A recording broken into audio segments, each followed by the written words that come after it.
আপনি কি অ্যাকনে প্রবলেমে ভুগছেন? এটা ওটা সেটা অনেক কিছু ব্যবহার করেও কোনো সমাধান পাচ্ছেন না? তাহলে এখন আর কোনো চিন্তা নেই, কারণ আমার কাছে এখন আছে আপনাদের জন্য অ্যাকনি সলিউশন, দ্য ডার্মালিক্স এর অ্যাকনি ট্রিটমেন্ট সিরাম। এতে আছে 2% স্যালিসিলিক অ্যাসিড ও 2% নিয়াসিনামাইড। চলুন আমরা এখন জেনে নিই অ্যাকনি আসলে কেন হয়ে থাকে। অ্যাকনি সাধারণত ত্বকের পোরস বন্ধ হয়ে যাওয়ার ফলে হয়, যা ব্যাকটেরিয়া, তেল ও ডেড সেলস জমার কারণে সৃষ্টি হতে পারে। এর প্রধান কারণগুলো হলো স্কিনে অতিরিক্ত তেল উৎপাদন, স্কিনটা প্রপারলি ক্লিন না করা, সঠিক স্কিন কেয়ার পণ্য ব্যবহার না করা, স্কিনে ডেড সেলস জমে থাকা, হরমোনাল পরিবর্তন, অতিরিক্ত স্ট্রেস ইত্যাদি। এই সবগুলো কারণে মূলত অ্যাকনি হয়ে থাকে। আর অ্যাকনি হওয়া খুবই নরমাল একটা ব্যাপার, কিন্তু প্রপার স্কিন কেয়ারের মাধ্যমে এটা প্রতিরোধ করা সম্ভব।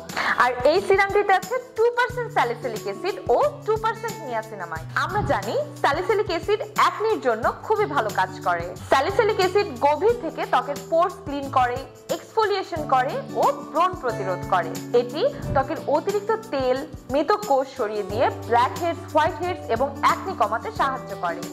আর নিয়াসিনামাইড আমাদের স্কিনের অয়েল কন্ট্রোল করে ত্বকের ব্যারিয়ারকে শক্তিশালী করে তোলে। পাশাপাশি এটি ব্রণের দাগ কমাতে, স্কিন টোন ইভেন করতে ও স্কিন স্মুথ করতে কার্যকর। চলুন এবার জেনে নেই দ্য ডার্মালিক্স এর অ্যাকনি ট্রিটমেন্ট সিরামটি কিভাবে ব্যবহার করবেন। পরিষ্কার মুখে 2-3 ফোঁটা সিরাম নিয়ে আলতো করে অ্যাপ্লাই করতে হবে। সকালে বা রাতে ময়শ্চারাইজারের আগে অ্যাপ্লাই করতে হবে। আর রোদে গেলে অবশ্যই সানস্ক্রিন ব্যবহার করতে হবে। আপনি যদি অ্যাকনি মুক্ত একটি হেলদি স্কিন চান, তাহলে দ্য ডার্মালিক্স এর অ্যাকনি ট্রিটমেন্ট সিরামটি ইউজ করে দেখতে পারেন।